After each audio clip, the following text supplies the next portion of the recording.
Welcome back everyone to Gotcha Interact. We'll be taking a look at the first half of these 5.8 banners today.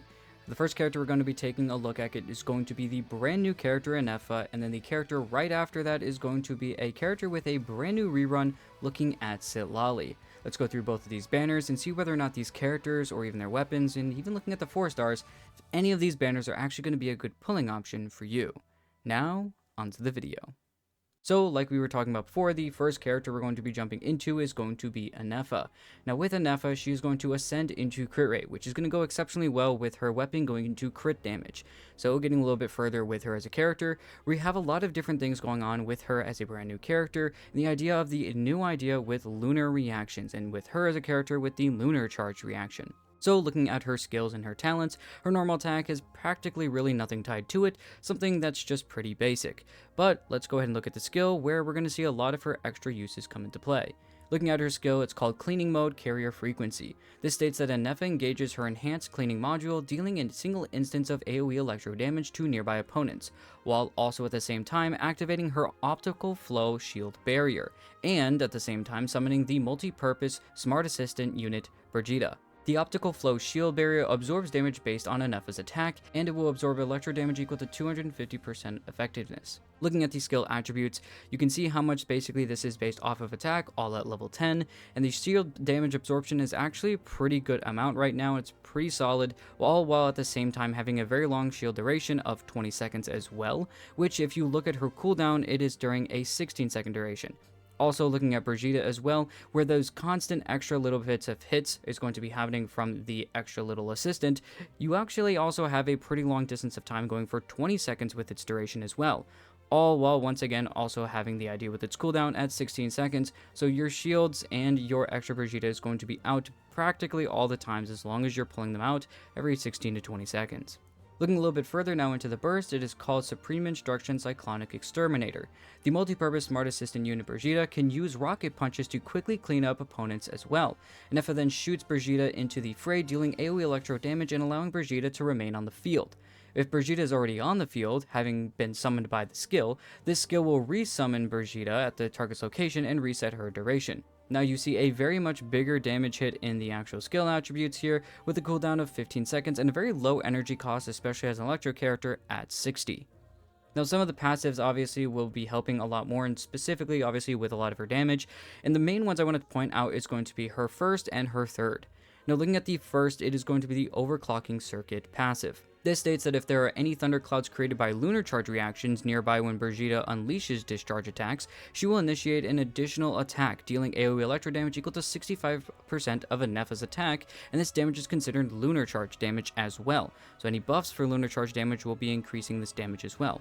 So you're actually kind of getting to see the consistent lunar charge damage happening from off field, and then also you're getting a lot more of these extra Brigitte attacks as well. Now you will also see in the third passive here, it states that when a party member triggers an electro charge reaction, it will be converted into the lunar charge reaction, so we're starting to see this shift with this lunar reaction.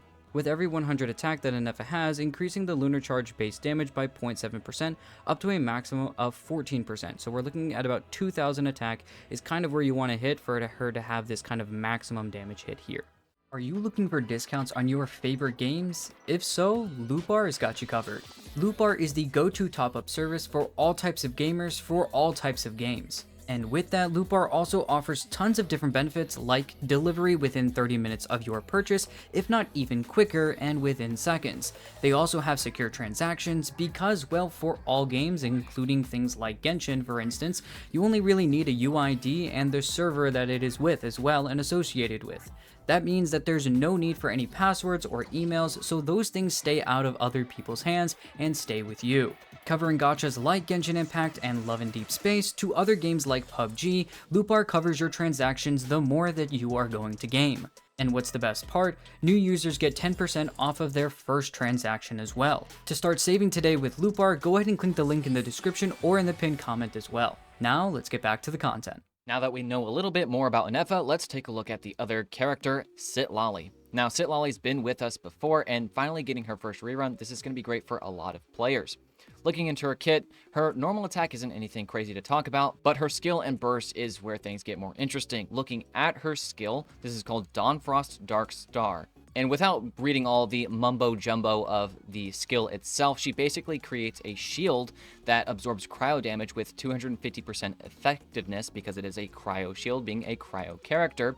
And when she deploys this, she will also be affected by cryo for a short period of time, similar to how Beto gets affected by Electro when she pops her skill. After you do use Citlali's skill, Citlali will gain 24 Night Soul points and enter her Night Soul's Blessing state. Something to note about her Night Soul's Blessing is that when its Papa leaves the field, who gets summoned by using her skill, by the way, which we'll get to in a second, Citlali will also exit the Night Soul Blessing state. So talking more on its Papa will follow the active character, and if Citlali has at least 50 Night Soul points, its Papa enters the Opal Fire state and will continuously consume Night Soul points to whip up a Frostfall Storm that follows the character and attack opponents within its AoE, dealing Night Soul aligned cryo damage.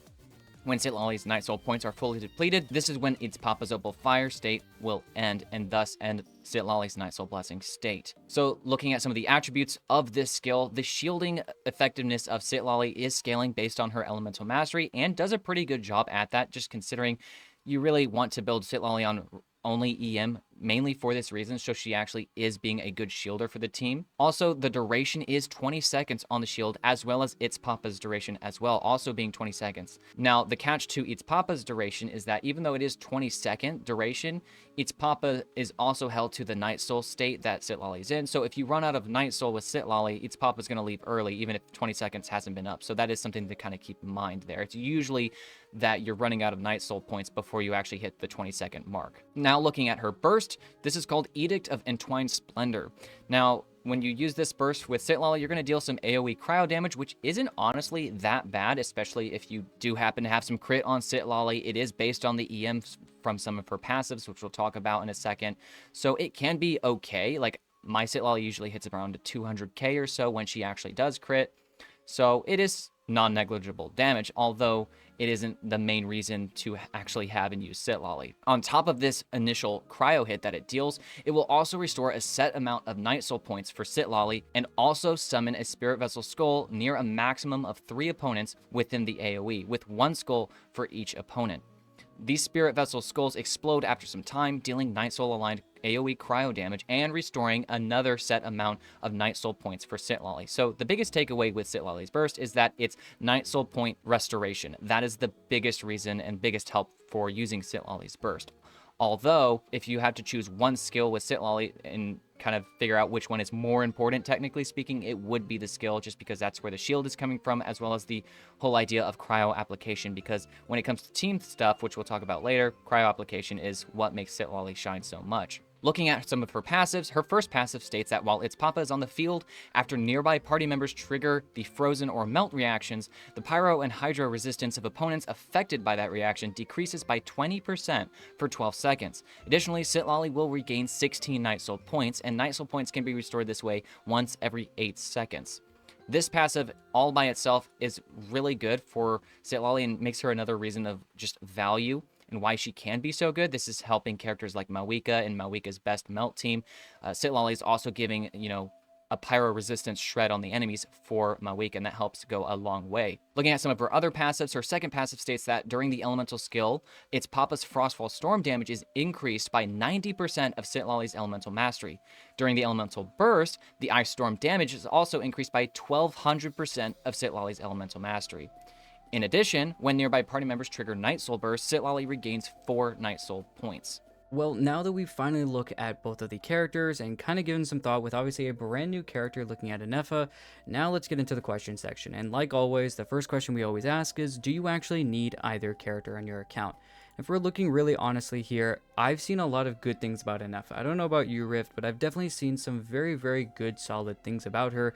Her shielding looks pretty good, her damage looks very solid, and with Lunar Charge coming up and a lot of these lunar reactions looking like they are the next big thing, it looks like the idea is that we really want to make sure that we're getting stuff like this.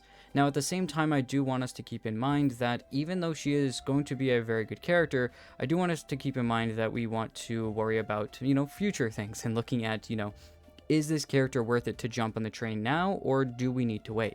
And so there are future characters that are going to do some things very similarly, and even main DPSs that are going to do some things very similar to Ineffa. And although I just keep every single time we've talked about her, I know with Ineffa, the same thing kind of keeps always popping up. A lot of people are saying there's going to be another DPS almost right in the next version after this that is going to have a very similar role with Ineffa and actually work well with her.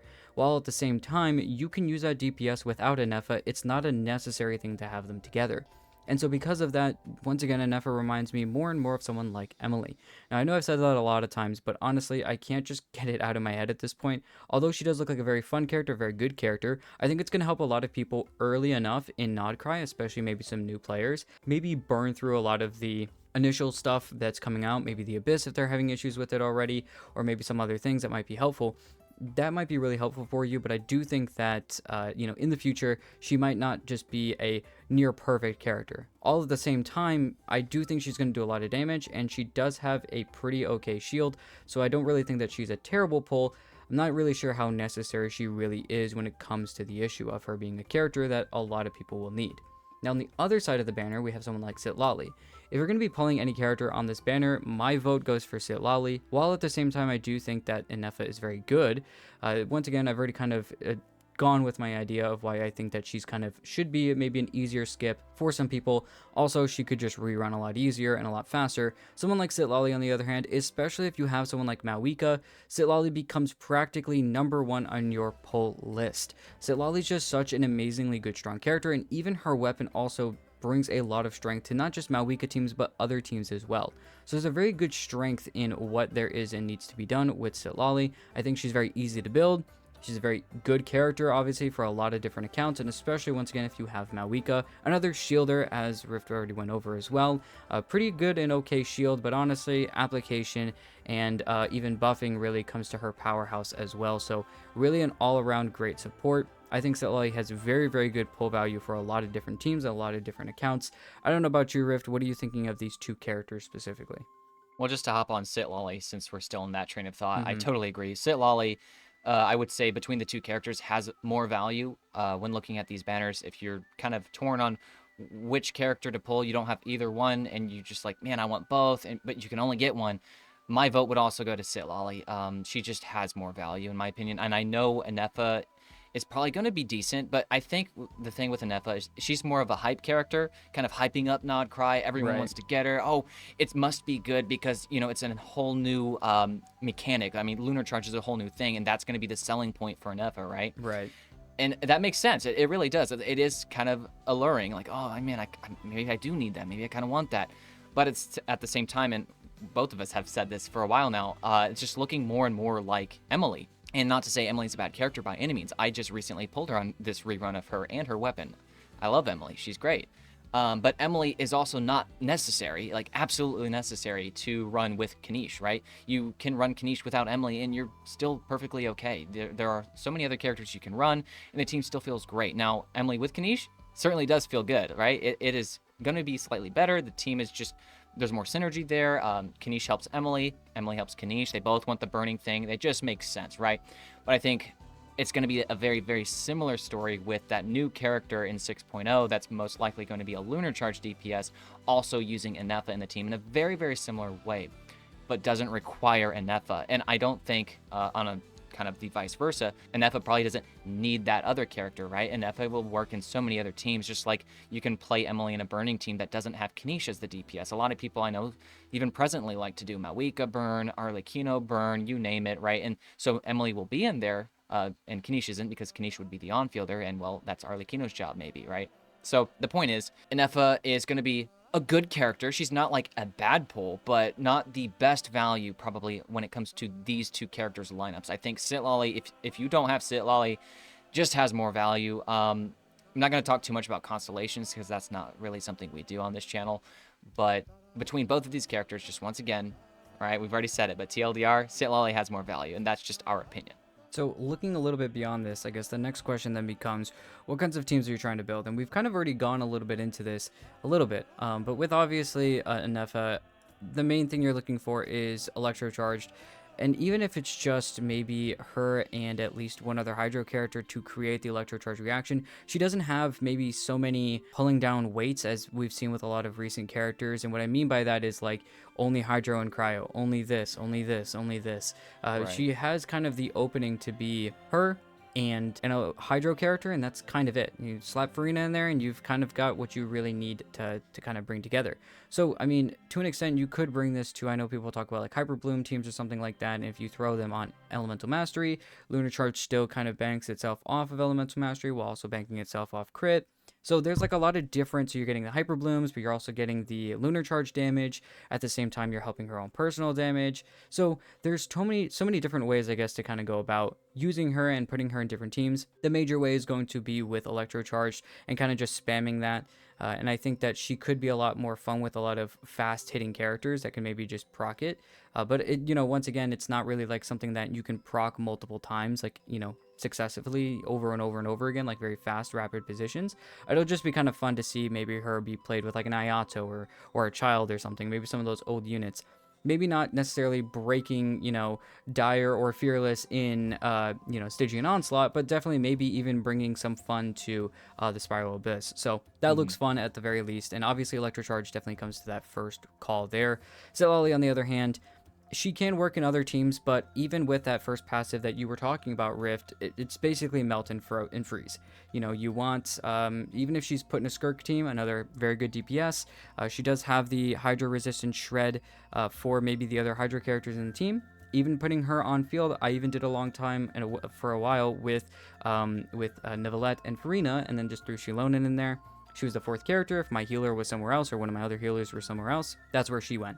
Because Shilonen can still heal. So it's kind of like, once again, you're just kind of on a topsy-turvy of, do you want to buff a Hydra character? Do you want to buff a Pyro character? She's still very good outside of just Malwika as well. Other Pyro DPSs really like to have her. So, once again, it's just so nice. And even especially when we get into the weapon in a little while, that just gives another reason to use her as well with her damage increases. She has very good personal damage, especially when you look at something like a Malwika team. She definitely does like a very good amount of damage. So, it's definitely a very good character. And there's just another great reason why. Obviously, with the teams, you're looking at like Frozen or Freeze or Melt with Citlali, and then Ineffa is just Electro Charged.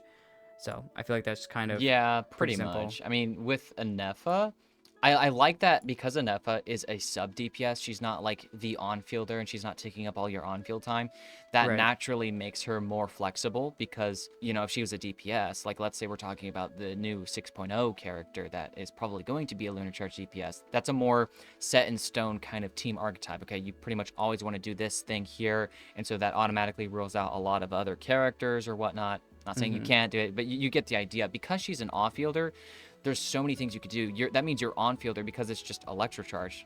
You can do any of the Electro DPSs, you can do any of the Hydro DPSs, and probably, because why not, you could probably even do some Animo DPSs. Like, characters, I know they're bad, so I'm not talking like Abyss here, but like characters like Mizuki and Aoife might actually have some more playtime with a character like Ineffa, because if they're on field and you've got like, I don't know, Farina, Ineffa, and then another character, whatever that may look like, that may make some of those characters just feel more fun, maybe in exploration. The team would actually feel pretty okay. Aoife likes EM, Ineffa wants EM here, but you also want the crit there. So maybe, Farina's built on crit. You can use Yelan or Xingqiu with Aoife, unlike Mizuki, and they are built on crit usually, so that can all factor in and just make it kind of a fun team. I think the Hyper Bloom teams with Ineffa will be somewhat interesting. Kind of reminds me of like how Sino kind of works. Sino is a crit focused character, but still wants a lot of EM, so that if he is in his Hyper Bloom team, he's still procking Hyper Blooms. And although it's not 1000 EM Sino for like Kuki level Hyper Blooms, you're still getting a nice 15 to 20k Hyper Bloom while also dealing out and dishing out like 40k straight electro damage. So it's kind of a mixed team, and maybe that's kind of what Ineffa's Hyper Bloom teams may look similar to. She's kind of like an off-field Sino in a weird sense, so that'll be fun to look at. And then you put Citlali, you summed her up pretty well. Like, basically pull her, she's the support for those melt teams. If you have a Malwika, don't have Citlali, you need to get Citlali. You will thank us later. It's going to be the best decision you've ever made. Dramatic increase. And she is actually feeling good for a lot of other stuff. I've even used her with Mualani. It only works on the first rotation, granted, but still feels really good for that first rotation if you are getting some like nukes or one rotation clears or something like that. There's a lot of, I think there's definitely very good signs for this, for the banner at the very least. It is kind of something for more of a pickup for a lot of people, I would say, for most players, for the accounts that you're looking at here. It's getting Citlali or getting her weapon if you weren't able to get her. And then for the other people, it's more or less like, should I or should I not really be going after Ineffa? I think those are the two people are really looking at this banner. In my opinion, I would just say it's a pretty easy skip. If you already have Citlali, I just think this is a skippable banner. But real quick, I do want to drop the 4 stars in here real quick. We have Xingqiu, Fischl, and Sethos. So actually, for the first time in a while, I would say, I mean, I could be wrong, actually useful characters on the banner for at least one side. You know, usually you see like it's a it's like, you know, or it's Malwika, and then for some odd reason we have like Noelle in there, and you're like, okay, all right. Or you have like Sucrose, and you're like, okay. No, or you have like Farazan, I should say. They have like Farazan. It's like, not really something I really wanted here. But here we actually have Malwika needed that. Yeah, exactly. Yeah, more animo damage bonus. Didn't you know? But I think like seeing Xingqiu here, it's really at least good because you can at least get a lot of characters that do a lot of normal attacks. If you're obviously Fischl's really solid off field to help maybe consistently apply the Electro Charge, so that Electro Charge is turning into Lunar Charge no matter what. If you know, a character like Ineffa, I guess, can't go up to par with it, which she should be able to, but maybe she can't. And then you could throw another DPS in there if you really want, or whoever at that point. So I just think that it's very, very cool to kind of see this. Obviously, Sethos here is a little bit more on the quicken side, and even, you know, I guess you could try Hyper Bloom kind of, but that seems really difficult. So I think like in general, it's a very, very interesting, fun teams though here that you can kind of get done here, and at least they're all Electro and Hydro characters. And even though Sethos, yeah, I'm not sure. I mean, maybe this is a good four-person team right here. I don't know. I was gonna say, I am kind of curious, like what Sethos might look like in a team where Ineffa is the off-fielder. Maybe that, you know, because the Lunar Charge is still crit based, and Sethos does want the crit, and he also does use EM to get more damage. So it's probably not bad, but it's probably also not like revolutionary. Like, you're not gonna, you know, walk into the last floor of the abyss with a Sethos, and it's gonna be something who knows? that maybe you people are will. doing for I don't know. Fun. I highly doubt people are going to be like, yes, Sethos. I think a lot of people are probably actually Sethos a little supremacy. annoyed to see Sethos, but I think we're just trying to play a devil's advocate here a little bit. That's all. Probably, but like either way, I think it's still good that Sethos is here, if I'm being honest, just because I think for him it's been quite a while, and so people that want to pick up Sethos, now he was given for free not too long ago, so there is that. Most of us have him already, so if you are trying to get some cons for him, there you go. Like, why not? You know, C6 Sethos actually does feel pretty okay, because he is, while he's a harder character, not necessarily to play, he's a harder character to make work very well. The C6 really helps lessen that. Yeah, so very interesting 4 stars. I'm not sure that this changes the pulling plans of anyone on the banner. There's nobody here that's revolutionary, like you said. It's just more or less like, okay, like it's kind of like, okay, those are the 4 stars on the banner. Like, it doesn't make you go positively, or it doesn't necessarily make you go extremely negative against the banner either. Sethos might be a negative reaction, but I think like it's usually like, okay, that's cool, you know.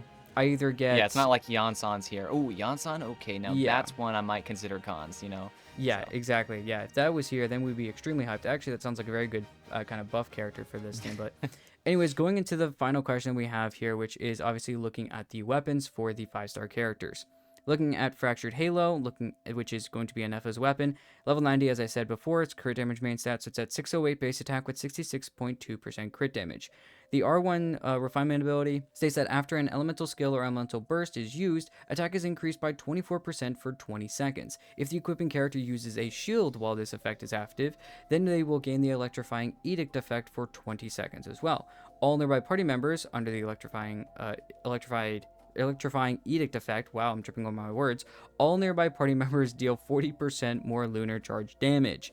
So you're just getting basically a huge attack increase when you use a skill or burst, and then when you have a shield active, you get more lunar charge damage. And it's all for 20 seconds, which, if you remember, a lot of her stuff is going on for 20 seconds. Like, her Brigitte is going on for 20 seconds. The other actual effect that she has that's going on is going on for 20 seconds. So, no matter what, everything that she's doing goes on for 20 seconds. It makes sense why her weapon would follow in suit. Now, looking at maybe some other characters this weapon could be used for, I mean, it really just comes down to either a straight-up stat increase for some other units, but now that we are looking at the idea of lunar lunar charged being a possibility as an actual thing, if there is at least another character that can help create this. Now, there is going to be a free 4-star possibly that is thrown our way in the next, in the beginning of Nodcry, so we might get a free 4-star character that is going to help us with this brand new reaction. We got Kachina with the, usability of Night Soul, so it's not like you had no characters with Night Soul use.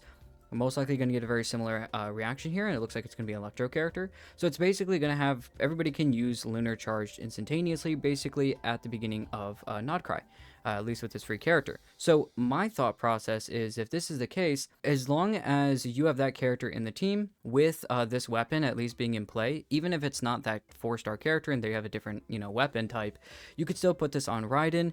You could throw this on, I don't know, another character that could at least use it so that you can still help them. Like that, my first thought would be, oh, okay, Raiden or Sino, for instance, and maybe put this on them with that other character, and then maybe Farina, like that little 4-star character that's creating the Lunar Charged to help the damage increase, and then just put this on Sino or Raiden, and then throw Farina in the team, slap a random 4-star in there, Eon-san for just more Electro, maybe more particle creation for more bursts, but also a huge attack increase, something like that to kind of just keep the gears going in my mind. That's at least if I was trying to force something. If you just happen to drop this weapon without actually going for Ineffa, like if you were going for Citlali's weapon, that's all I could do. But or else in my mind, it's just you still get the attack increase for the elemental skill or burst use, so you're still getting the attack increase, you're still getting the crit damage main stat and the high base attack. So you still have a lot of good stats here that you can use even outside of Lunar Charged, but you would also need a shielder at the same point, so that's another kind of interesting effect that comes into play as well. So yeah, it's kind of just a stat stick if it's not going on another Electro or Hydro polearm character. Because, like, let's say you're getting this and you don't have an Ineffa. This is an accidental drop. There are only 4 other characters in the entire game that are Hydro or Electro polearms. So that's Eon-san, Candace, Sino, and Raiden. You had already mentioned 3. Candace is the only other one. And There's out a of those 4, Candace is the... yeah, it's a good reason. But Candace is the only one that can actually create a shield. Now, I know it's not a duration-based shield. It is a shield for kind of a brief moment to block an attack, similar to Beidou, Yunjin, right? It's just a brief shield, right?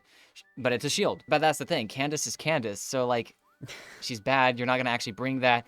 That's the only scenario where you actually get the 40% more Lunar Charge damage. And hey, maybe who knows, what if Candace is in fact your DPS and you have a crit built Candace? This weapon wouldn't be very bad on her at all in a Electrocharge team with Candace as the DPS.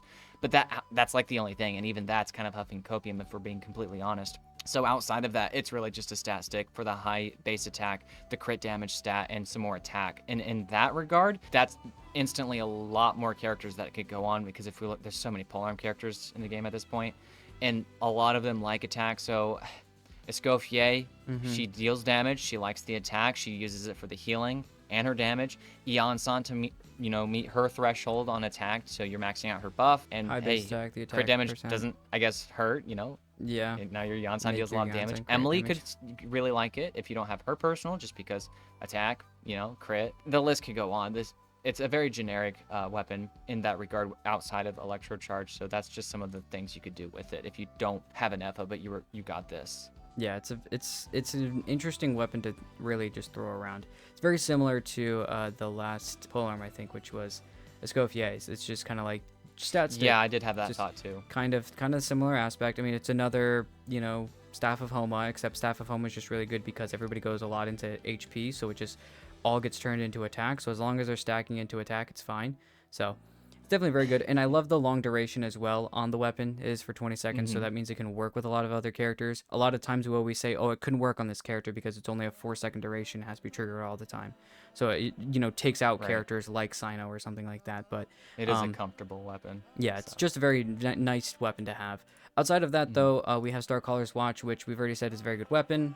EM main stat, the ability in R1 states that you increase elemental mastery by another 100, and then you gain the Mirror of Night effect within 15 seconds after the equipping character creates a shield. The current active party member then deals 28% increased damage to nearby opponents when this Mirror of Night is created and you create that shield.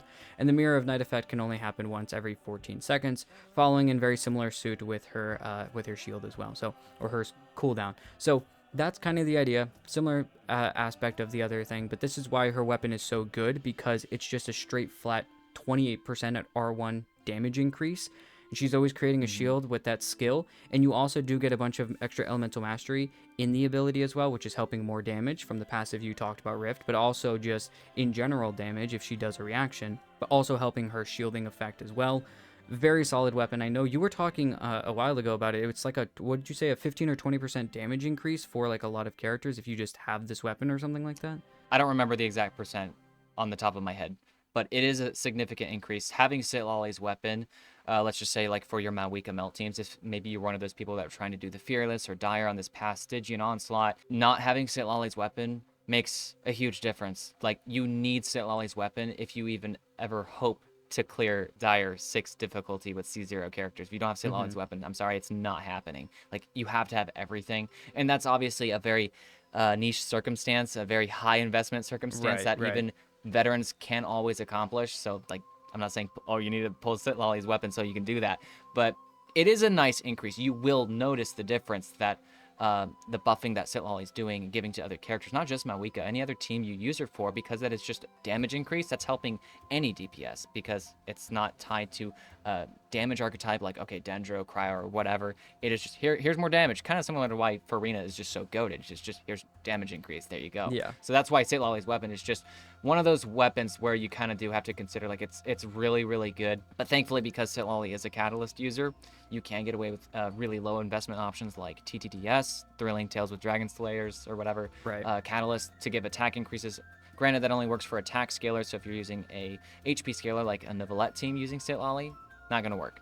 Use something else. Granted, it's a good weapon to go after. I would say, similar to the character's value, between the two weapons, this is the one you want to go after. So Citlali is winning every day of the week with these banners, just because Ineffa, it's more of a damage weapon. You can use 4-star options because it is just personal damage. This is a support weapon, which makes it really, really good, high value to have. Because even if we look at like other characters, granted, there's not that many other characters to talk about, because the biggest idea with Citlali's weapon and Starcaller's Watch is the fact that you're giving a damage increase. Outside of the damage increase, it's just a bunch of EM. And here you go. Here's just a bunch of EM. So, like, not a lot of other characters actually want... Like, yes, Nahida wants EM. Mizuki wants EM. Lanyan can even work with it. Aoife can work with it. There are characters, but, like, you want, like, ER on some of those characters, or just a different stat altogether. The main reason you're using this weapon is to give damage increase to the main character. So if you're not using it on Citlali, maybe you get a second copy. Let's say you already have Citlali and her weapon, and you get another Starcaller's Watch. You would really just only want to use this on another Catalyst Shielder, so that they're actually giving a buff to the DPS. Baiju would love this if you don't have his personal, I was going to say. Lanyan, it really just shielders, because if they're not shielding, it's just an EM stat stick. And And honestly, there's a lot of better 4-star options for characters that just want the straight EM. Like, I wouldn't throw this on Nahida.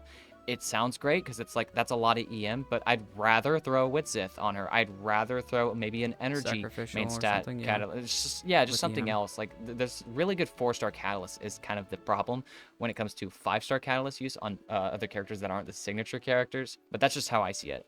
Either way, this is a good catalyst. You can't go wrong with it, especially if you have Citlali. It will be a pretty good damage increase for the teams you use Citlali in. Well, we hope that this video could help you decide whether or not these banners or maybe these weapons, the characters, are something that you want to wish for and get for your account, and if it's actually a good value for your account. As always, if you have any suggestions, questions, comments, or concerns that may help other players, go ahead and let us know down in the comments. Thank you again for watching the video, and we'll see you in the next one.